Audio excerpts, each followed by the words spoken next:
Mukhang gigila talagang bumawi si Luka Doncic sa susunod na season dahil hindi man lang siya nagbakasyon matapos silang malaglag sa playoffs.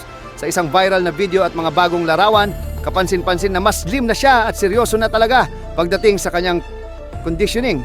Kamakailan lang, dumalo si Luka sa isang basketball game ng dati niyang team sa Europe, ang Real Madrid, at doon unang napansin ng mga fans ang mas magandang pangangatawan niya. Kahit hindi siya ripped or mukhang bodybuilder tulad ng ibang NBA players, halatang mas maayos ang kanyang katawan at mukhang mas focused siya ngayon.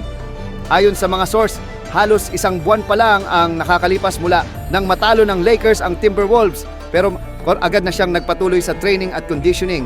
Suportado rin siya ng kanyang asawa sa kanyang goal na mapaayos ang katawan.